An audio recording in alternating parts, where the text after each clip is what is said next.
2024 সাল, এই সময় যারা আমাদের আওয়ামী লীগের হাজার হাজার নেতা কর্মীকে হত্যা করা হয়েছে, পুলিশ বাহিনীকে হত্যা করা হয়েছে, সংখ্যালঘুদের হত্যা করা হয়েছে, তাদের বাড়িঘর লুটপাট, মসজিদ, দরবার, দরগা শরীফ, মন্দির, গির্জা, প্যাগোডা ধ্বংস করা হয়েছে। আর আমাদের আওয়ামী লীগের সম্পূর্ণ জেলা, উপজেলা, ইউনিয়ন পর্যায় পর্যন্ত বাড়ি ঘর, ব্যবসা প্রতিষ্ঠান অগ্নিসংযোগ করা হয়েছে, প্রতিটি প্রতিষ্ঠান অগ্নিসংযোগ করা হয়েছে, লুটপাট করা হয়েছে। আর এই থানাগুলিতে আগুন দেওয়া হয়েছে, পুড়িয়ে পুলিশ হত্যা করেছে। কাজে বর্তমান যারা শাহাদাত বরণ করেছে, যারা এই ধরনের ঘটনার শিকার হয়েছে, ছাত্র, শিক্ষক, আইনজীবী, সাংবাদিক, বুদ্ধিজীবী এবং আমাদের আওয়ামী লীগের নেতা কর্মী, পুলিশ বাহিনী সহ আনসার, বিডিপি যারা মৃত্যুবরণ করেছে, আমি তাদের সকলের আত্মার মাগফিরাত কামনা করি, পরিবারের প্রতি আমার সমবেদনা জানাই। আমি জাতীয় নেতার প্রতি শ্রদ্ধা জানাই। 15 আগস্ট বাঙালির জীবনে একটা কলঙ্কময় অধ্যায়। সেদিন হারিয়েছে আমি আমার বাবা, মা, ভাই সকলকে। আমার মা বেগম ফজিলাতুন্নেসা, আমার 3 ভাই কামাল জামাল রাসেল, কামাল জামালের নগর পরিণত সুলতানা রুজি, আমার একমাত্র চাচা শেখ আবু নাসের, মুক্তিযোদ্ধা আমাদের শেখ ফজলুল হক মনি, তার অন্তঃসত্ত্বা স্ত্রী আব্দুল রাব সানিয়াবাদ, তার 13 বছর মেয়ে বেবি, 4 বছরের নাতি সুকান্ত, 10 বছরের ছেলে আরিফ, তার মেয়াতুস পুত্র ভাগ্নে সহ 15 আগস্টে যারা শাহাদাত বরণ করেছেন, আমি তাদের আত্মার মাগফিরাত কামনা করি। আমার বাবার military secretary brigadier Jamil Uddin এবং পুলিশ অফিসার সিদ্দিকুর রহমানকে আমি শ্রদ্ধা জানাই।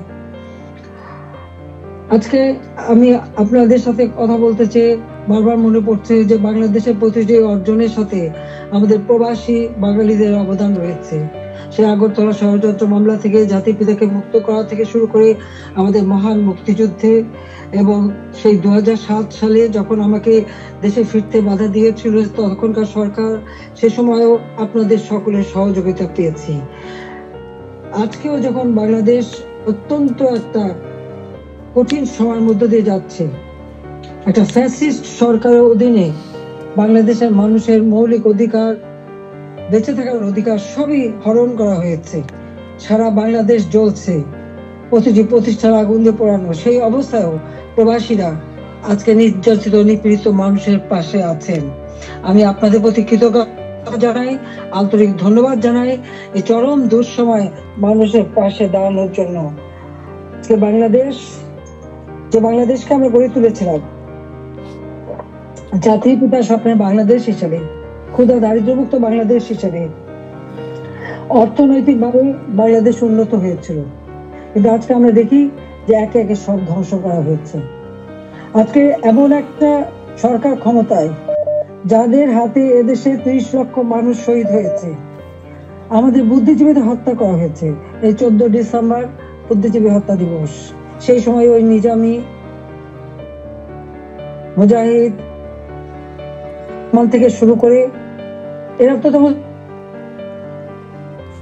বিদ্যালয় সহ বিশ্ববিদ্যালয় থেকে শিক্ষক, ইঞ্জিনিয়ার, ডাক্তার সকল বুদ্ধিজীবীদেরকে তুলে নিয়ে যে নির্মমভাবে হত্যা করা হয়। বাংলাদেশকে মেধা শূন্য করার একটা চেষ্টা করা হয়েছিল সেই সময়।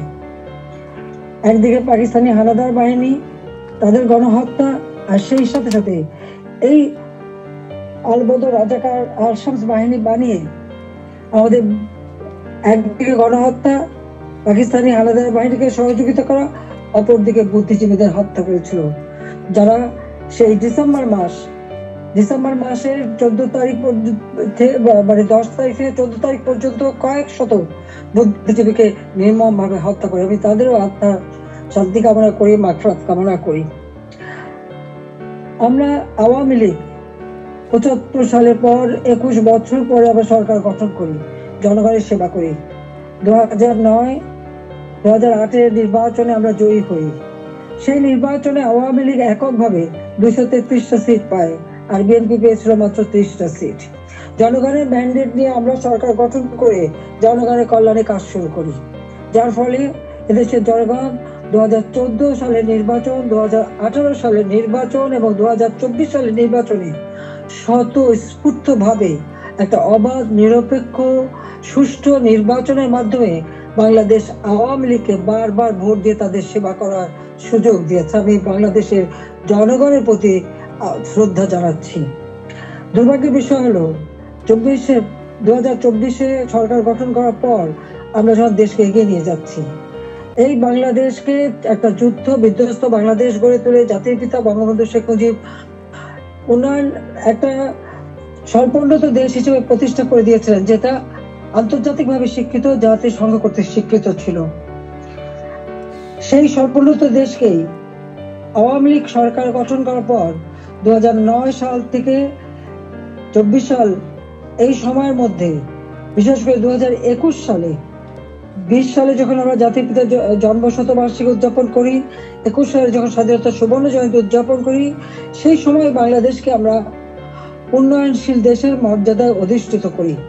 অর্থাৎ যেখানে বাংলাদেশ যেখানে জাতির পিতা বাংলাদেশকে রেখে গিয়েছিলেন, সেই জায়গা থেকে আমরা জাতির পিতার আদর্শ ধারণ করে তার পদাঙ্ক অনুসরণ করে বাংলাদেশকে আমরা উন্নয়নশীল দেশের মর্যাদা এনে দিই, জনগণের মৌলিক চাহিদা পূরণ করি, দারিদ্রের হার 41 ভাগ থেকে 18.7 ভাগে নামিয়ে আনি, হত দরিদ্র যা 25.1 ভাগ ছিল সেটা আমরা 5.6 ভাগে নামিয়ে আনি। আমাদের লক্ষ্য ছিল বাংলাদেশ সম্পূর্ণভাবে অতি দারিদ্র মুক্ত হবে, আর সেই লক্ষ্য নিয়ে ব্যাপক কর্মসূচি বাস্তবায়ন করি।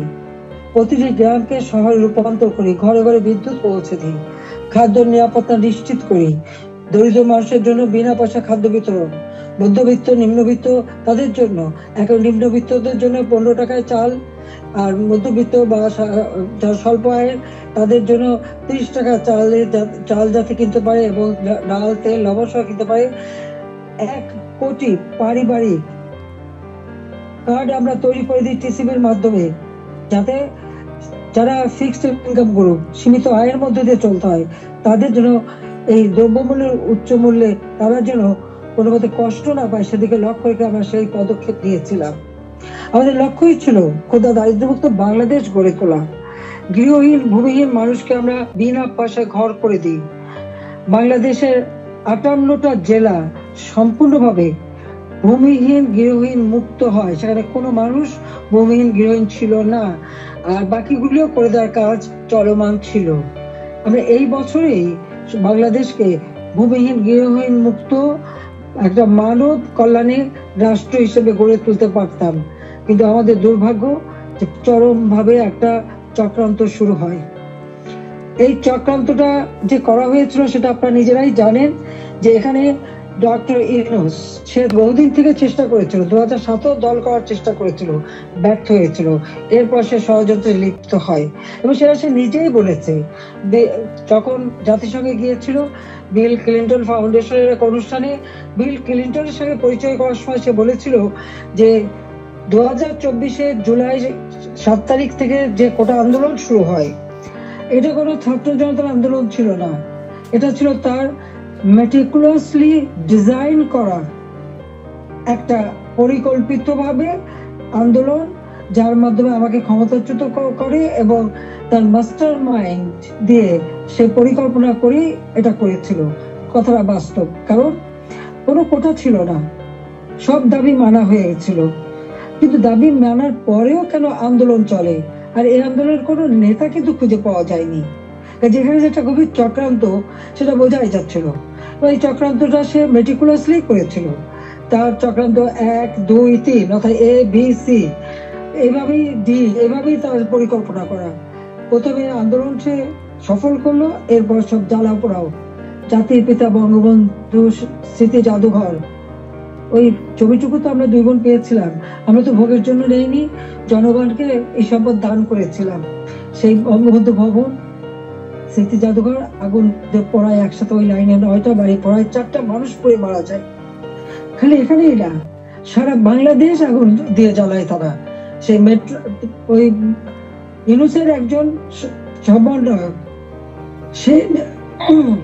সে নিজেই স্বীকার করেছে পুলিশ হত্যা এবং মেট্রো রেলে আগুন না দিলে নাকি তাদের বিপ্লব সফল হতো না।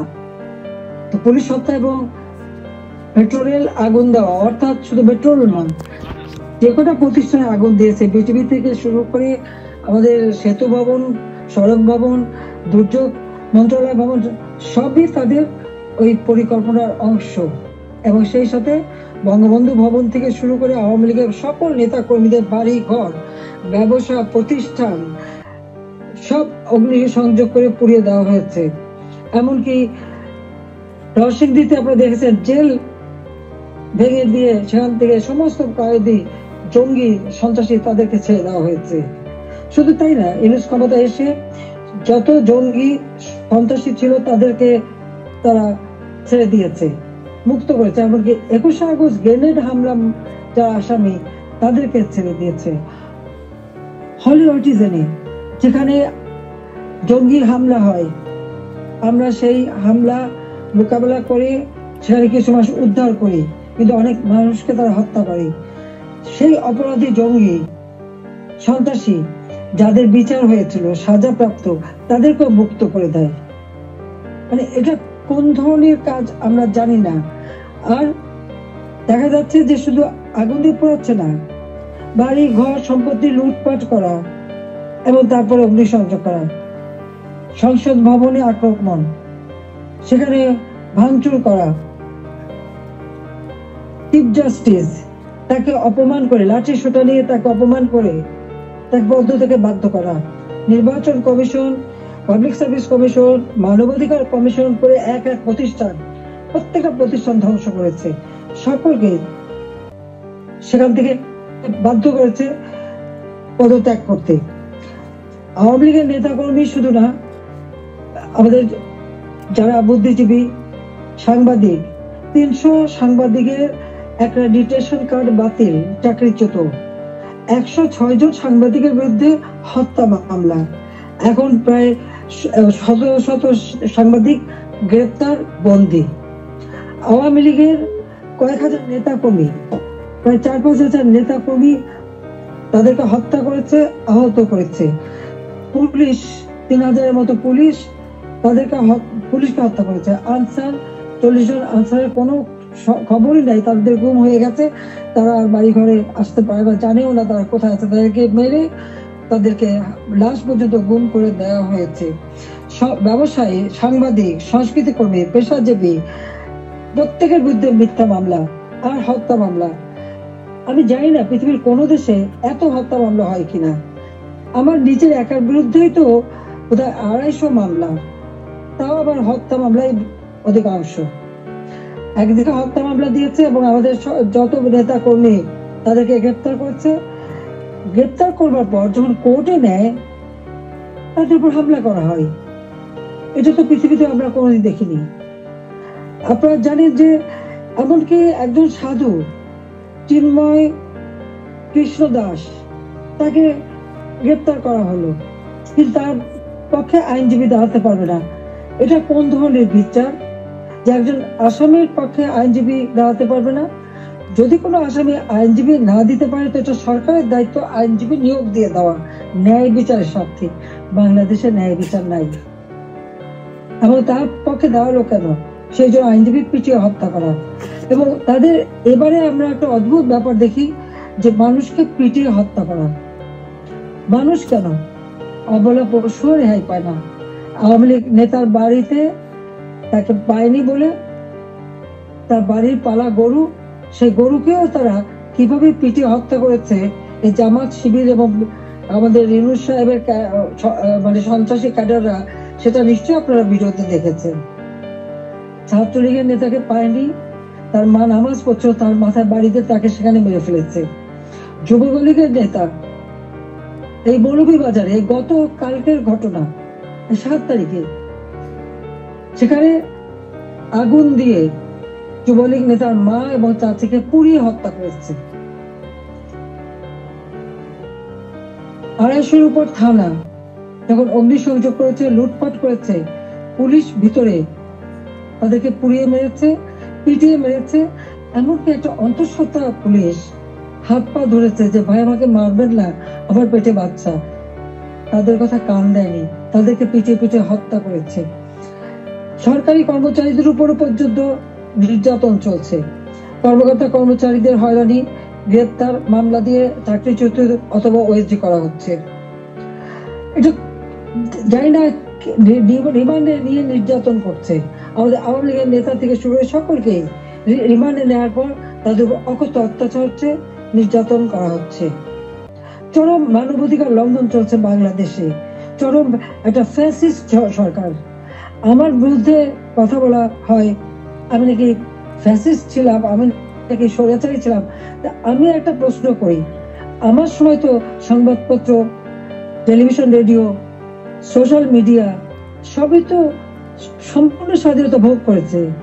যার যখন যেরকম আলোচনা করা দরকার করেছে, টক শুধু যত রকমের সমালোচনা করা তারা করেছে। রেডিও, টেলিভিশন, সংবাদপত্র সবই তো স্বাধীন ছিল। কই এখন তো তারা কোনো নিউজ দিতে পারে না। প্রত্যেক জায়গায় ইউনূসের ওই ইউনূস তো নিজেই একটা মাস্টার মাইন্ড খুনি, তার এজেন্ট সব জায়গায় আছে। প্রত্যেক জায়গায় তারা ঠিক করে দেয় কোন সংবাদ যাবে, কোন সংবাদ যাবে না। এই যে বাংলাদেশে এত ঘটনা ঘটে যাচ্ছে, প্রায় 1 কোটির মতো প্রতিষ্ঠান শুধু অগ্নিসংযোগ করে ধ্বংস করা হয়েছে। ইন্ডাস্ট্রি, হোটেল, 5 স্টার হোটেল থেকে শুরু করে কোনো কিছু বাদ যায়নি তাদের আক্রমণ থেকে। কেউ কি কোনো একটা নিউজ দিতে পেরেছে? কেউ কি কোনো সংবাদ দিতে পেরেছে? কেউ কি বিচার চাইতে পেরেছে? বিচার চাওয়ারও সুযোগ নেই, থানায় মামলা দেওয়ার সুযোগ নেই। মামলা শুধু সেটুকু হবে যেটুকু তারা বলে দেবে সেইটুকু। ন্যায় বিচার পাওয়ার অধিকার মানুষের নাই। উচ্চ আদালত থেকে শুরু করে সর্বক্ষেত্রে দলীয়করণ, চরম ভাবে দলীয়করণ। বলছে বৈষম্য বিরোধী আন্দোলন, এখন তো দেখা যায় সব জায়গায় বৈষম্য সৃষ্টি করা হচ্ছে। আমি একটা কথাই বলতে চাই, যে সমস্ত অপবাদগুলি দেওয়া হয়েছে সবাই একটু তুলনা করে দেখুন যে আওয়ামী লীগ সরকারে থাকতে মানুষ কিভাবে স্বাধীনতা ভোগ করেছে। সেটা সোশ্যাল মিডিয়া হোক, তাদের বক্তব্য হোক, মিটিং মিছিলে হোক, সবকিছুতে অধিকার ছিল। আমরা তো সেখানে হস্তক্ষেপ করিনি। কিন্তু আজকে কি আওয়ামী লীগের একটা নেতা কর্মী রাস্তায় নামতে পারে না, রাস্তা দিয়ে হেঁটে যাচ্ছে, একজন বলে দিল উনি আওয়ামী লীগের কর্মী, সঙ্গে সঙ্গে তাকে এক কোপ দিয়ে হাত ফেলে দিল, কেটে ফেললো। কোন দেশে বাস করি আমরা? কি অপরাধ! আর সেই সাথে দেখা গেল কি এই অপরাধীদের দায় মুক্তি দেওয়া হলো। জুলাই 15 তারিখ থেকে এ পর্যন্ত যাদের হত্যা করা হয়েছে, লুটপাট, অগ্নিসংযোগ, মানুষ হত্যা, ছাত্র হত্যা, প্রতিটি শিক্ষা প্রতিষ্ঠানে লুটপাট, সেখানে তাদের উপর নির্যাতন, শিক্ষকদের উপর নির্যাতন, ছাত্রদের উপর নির্যাতন, প্রতিটি জায়গায় নির্যাতন চালানো হচ্ছে। আপনি কি একবার ভাবতে পারেন? শিক্ষক, গুরুজন, শিক্ষককে দেখে ছাত্ররা ভয় পায়, সমীহ করে। আর আমরা কি দেখলাম? আমাদের নোবেলের আমলে আমরা দেখলাম ছাত্ররা শিক্ষকদের অপমান করছে, অধ্যক্ষকে পদ থেকে বাধ্য করছে, ছাত্রীরা প্রিন্সিপালকে গাছের সাথে বেঁধে রাখছে, ছাত্রছাত্রীরা টিচারের গলায় জুতার মালা পরাচ্ছে, গালে থাপড় মারছে।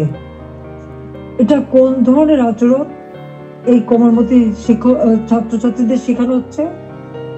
এদের ভবিষ্যৎটা কি? এরা কি আবার ভবিষ্যতে কোনদিন বলে বসবে তুমি আমার বাবা না, রিজাইন করো, যেমন শিক্ষকদের রিজাইন করেছে?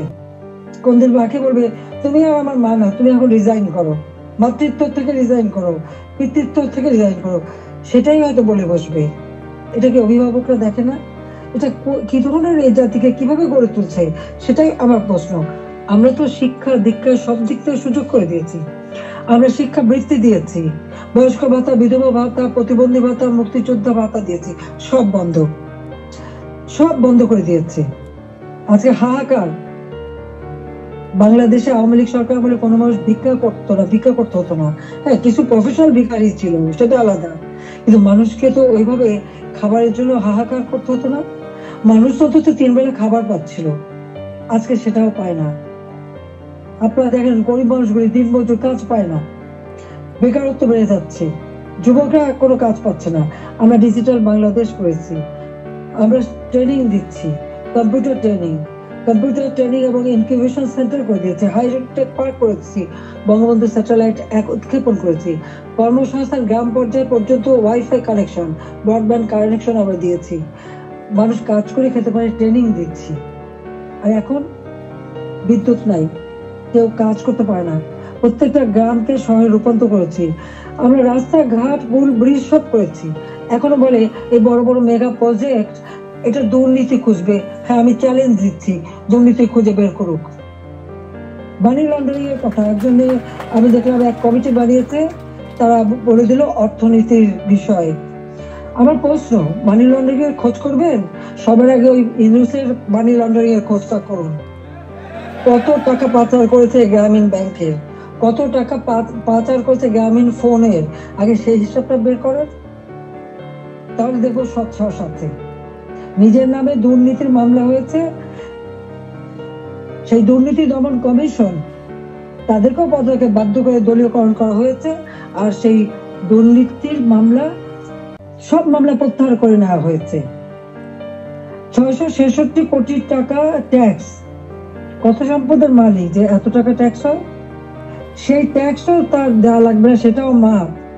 নিজের ট্যাক্স মাপ করিয়ে নিয়ে, নিজের দুর্নীতি মামলা প্রত্যাহার করে নিয়ে অন্যের দুর্নীতি খুঁজতে যাওয়া আর অন্যকে ট্যাক্স দেওয়ার জন্য আবেদন করা, এটা কোন ধরনের মানসিকতার, কোন ধরনের খেলা? বা এটা তো জাতির সাথে তামাশা করা, সেটা একটা তামাশা করছে, এটাই আমার মনে হচ্ছে।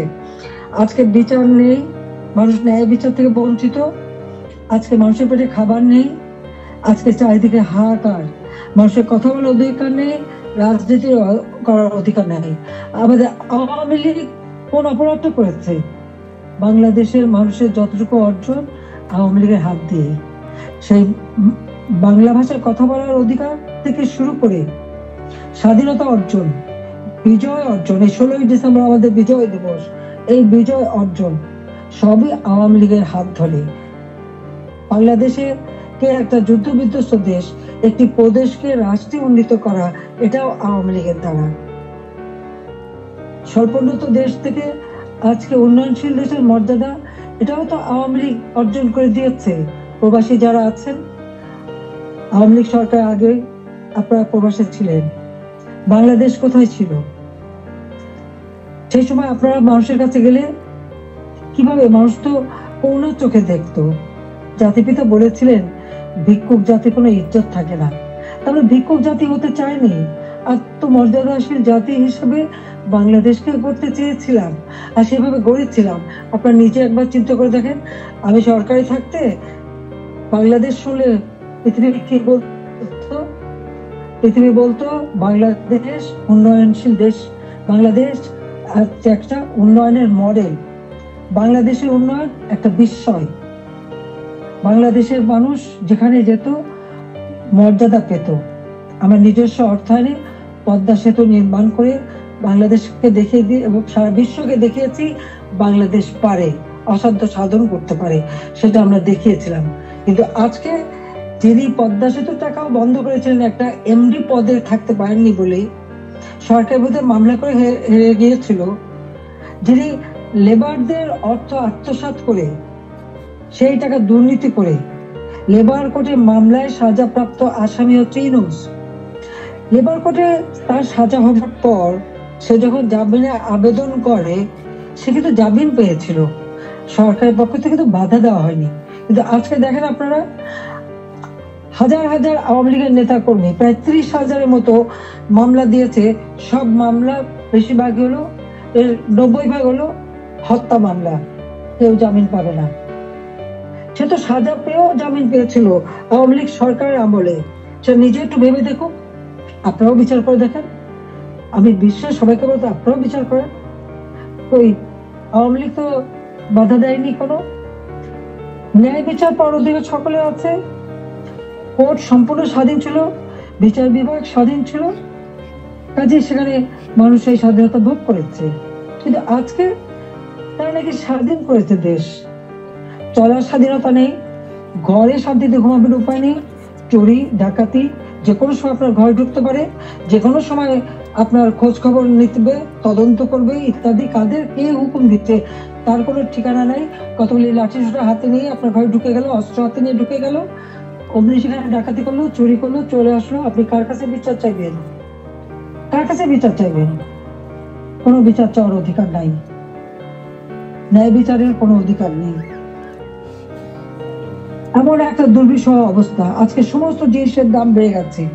আমাদের কথা অত্যন্ত স্পষ্ট, যারা নির্বাচিত জনপ্রতিনিধি আইন করে নির্বাচন কমিশন গঠন করে নির্বাচনগুলি হয়েছে, স্থানীয় সরকার নির্বাচন, জেলা পরিষদ, উপজেলা পরিষদ, ইউনিয়ন পরিষদ, সমস্ত নির্বাচিত প্রতিনিধিরা তাদেরকে এক কলমের খোঁচায় তাদেরকে সরিয়ে দেওয়া হয়েছে, বাড়ি পাঠিয়ে দেওয়া হয়েছে। কেন? তারা তো নির্বাচিত হয়ে মানুষের পাশেই দাঁড়াতো। ঘূর্ণিঝড় গেল, বন্যা গেল, ওই কেউ তো যারা এই বন্যায় ক্ষতিগ্রস্ত, ঝড়ে ক্ষতিগ্রস্ত তাদের পাশে থেকে দাঁড়ায়নি। তাদের নাম করে টাকা তুলেছে, 1000 কোটি টাকা রিলিফ সংগ্রহ করেছে, কিন্তু কয়টা মানুষকে সাহায্য করেছে? আজকে যদি স্থানীয় সরকারের প্রতিনিধিরা থাকতো, এই জনপ্রতিনিধি তো মানুষের পাশে দাঁড়াতো, কিন্তু সেটা দাঁড়াতে পারেনি। কাজে আমাদের কথা খুব স্পষ্ট, এক কলমের কোথায় জনগণের ভোটে নির্বাচিত প্রতিনিধিদের সেই বিদায় দেওয়া, এটা জনগণকে অপমান করা, ভোটারকে অপমান করা। কাজে তাদেরকে আবার স্বস্থানে স্থান করে দিতে হবে। সরকারি কর্মকর্তা কর্মচারী তাদের উপর হয়রানি বন্ধ করতে হবে, গ্রেপ্তার বন্ধ করতে হবে, মামলা থেকে তাদের রেহাই দিতে হবে, চাকরিচ্যুতি করা হলে, ওএসডি করা হলে তাদের পুনরায় কাজের ব্যবস্থা করতে হবে। আওয়ামী লীগ সহ সমস্ত রাজনৈতিক নেতা কর্মী, ব্যবসায়ী, সাংবাদিক, সংস্কৃতি কর্মী, পেশাজীবী, শিক্ষক, যাদেরকে গ্রেপ্তার করা হয়েছে, মিথ্যা মামলা দেওয়া হয়েছে, সকল মিথ্যা মামলা প্রত্যাহার করতে হবে এবং সকল বন্দীদের মুক্তি দিতে হবে। সেই সাথে সাথে দায় মুক্তি দেওয়া হয়েছে। 15 জুলাইয়ের পর থেকে যারা অপরাধ করেছে তাদেরকে দায় মুক্তি দিয়েছে। এই দায় মুক্তি দিয়ে কিন্তু একটা কাজ করেছে। দায় মুক্তি দেওয়ার অর্থ মানে কি? তার মানে এরা অপরাধী। 15 জুলাই থেকে যে হত্যাকাণ্ড, ছাত্র হত্যা মিছিলে, পুলিশ হত্যা, রাজনৈতিক নেতাকর্মী হত্যা, সাংবাদিক হত্যা, সাংস্কৃতিক কর্মী হত্যা, যতগুলি হত্যাকাণ্ড ঘটেছে, সেই হত্যাকাণ্ডগুলি এবং যতগুলি অগ্নিসংযোগ হয়েছে, সেগুলি যারা সংগঠিত করেছে পূর্ণ তদন্ত করে তাদের বিচার করতে হবে। আর এই মিথ্যা মামলাগুলি যাদের বিরুদ্ধে দেওয়া হয়েছে সব মামলা প্রত্যাহার করতে হবে। 15 জুলাই থেকে 8 আগস্ট পর্যন্ত যাদের দায় মুক্তি দেওয়া হয়েছে, এই দায় মুক্তি দেওয়ার কোনো অধিকার নেই, তাদের বিচার করতে হবে। কারণ দায় মুক্তি দিয়ে আমাদের মাস্টার মাইন্ড খুনি ইউনূস সাহেব এটাই প্রমাণ করেছে যে এরা সব অপরাধী, এই সমস্ত অপরাধ তারা করেছে। একই সাথে মিছিল করেছে, ক্লোজ রেঞ্জে গুলি করা হয়েছে, মানুষ মারা হয়েছে। আবু সাঈদের হত্যাকাণ্ড, মুগ্ধর হত্যাকাণ্ড, সব হত্যাকাণ্ডের জন্য কিন্তু এই মাস্টার মাইন্ডেরই দায়ী। কারণ তারাই এই হত্যাকাণ্ড ঘটিয়েছিল, কারণ লাশ ফেলেও সরকার পড়ে যাবে। হ্যাঁ, আমি যদি আরো শক্তি প্রয়োগ করতাম, অনেক লাশ পড়তো, আমি সরে আসতাম না। কিন্তু আমি তো লাশের উপরে লাশ ফেলতে চাইনি। আমি তো চাইনি মানুষ আরো জীবন দিক, কারণ আমি তো স্পষ্ট দেখতে পাচ্ছি যে পরিকল্পিতভাবে হত্যা হচ্ছে। পুলিশকে খামাখা দোষারোপ দিচ্ছে, পুলিশকে তো রাবার বুলেট ব্যবহার করেছে, এবং যখন পুলিশকে মেরে ঝুলানো হয়েছে তখন তারা তাদের জীবন বাঁচাতে চেষ্টা করেছে। এটা কিন্তু একটা ইউনিভার্সাল সিস্টেম, এটা বিশ্বব্যাপী আছে, তাদেরও আত্মরক্ষার সুযোগ আছে। কিন্তু যারা এভাবে পিটিয়ে পিটিয়ে হত্যা করলো, যারা আগুন জ্বালিয়ে দিয়ে পুড়িয়ে হত্যা করলো, তাদের বিচার কেন হবে না?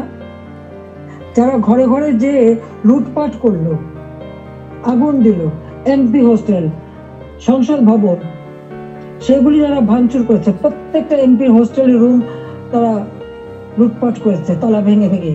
প্রথমে চুরি করেছে, লুটপাট করেছে ছাত্র নামধারী, তারপরে সেখান থেকে পরে পুলিশে দিয়েছে। প্রত্যেকটা বাড়ি বাড়ি যে হামলা, লুটপাট।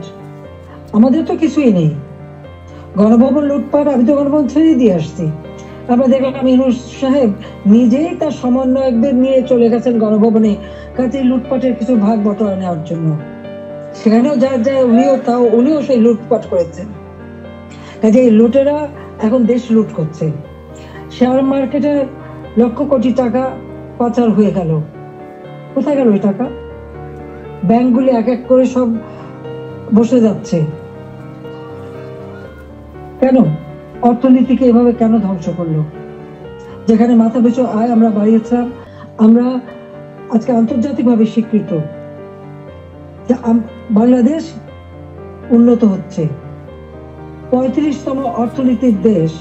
আমাদের লক্ষ্য ছিল, আমরা প্রকৃতপক্ষে এটা 25তম আমরা করে ফেলেছিলাম। আমরা আরো উন্নত করতাম। 26 সালের মধ্যে বাংলাদেশ আরো এগিয়ে যেত। 41 সালের মধ্যে বাংলাদেশকে আমরা একটা আধুনিক স্মার্ট বাংলাদেশ গড়ে তুলব, সেই লক্ষ্য নিয়ে আমরা কাজ করছিলাম। কেন বাংলাদেশের অগ্রযাত্রা ব্যাহত করা হলো, সেই জবাব এই খুনি ইউনূস, ফ্যাসিবাদ, স্বৈরাচার তাকে দিতে হবে। সেই জবাব তাকে দিতে হবে, তার ওই মাস্টার মাইন্ড এবং তার সমন্বয়কদের দিতে হবে, তার উপদেষ্টাদের দিতে হবে। শুনি কোন বলে হাসিনার বিচার করবে। কি বিচার করবে? আমি তো কি অন্যায় করেছি? গরিবের পেটে ভাত দিয়েছি, এটা অন্যায়? দারিদ্র মুক্ত করেছি, এটা অন্যায়? জনগণকে কথা বলার সুযোগ দিয়েছি, ভোটের অধিকার ফিরিয়ে দিয়েছি, হত্যাকুর ষড়যন্ত্র রাজনীতি বন্ধ করেছি, এইগুলি আমার অন্যায়? আমার হাত দিয়ে তো কোনো খুন হয়নি। আমি তো মানুষের জীবন নিতে আসিনি। আমি মানুষের জীবন দিয়েছি, জীবন উন্নত করেছি। যারা জীবন নিয়েছে, যারা হত্যাকাণ্ডের সঙ্গে জড়িত, তাদের বিচার হবে।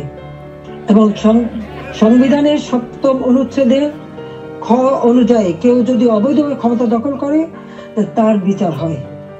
একজন জনপ্রতিনিধি আরেকজন জনপ্রতিনিধির কাছে ক্ষমতা হস্তান্তর করতে পারে। আমি তো সেই সুযোগ পাইনি। হ্যাঁ, আমি সরে এসেছিলাম যেন লাশের উপরে লাশ না পড়ে, সেই জন্য।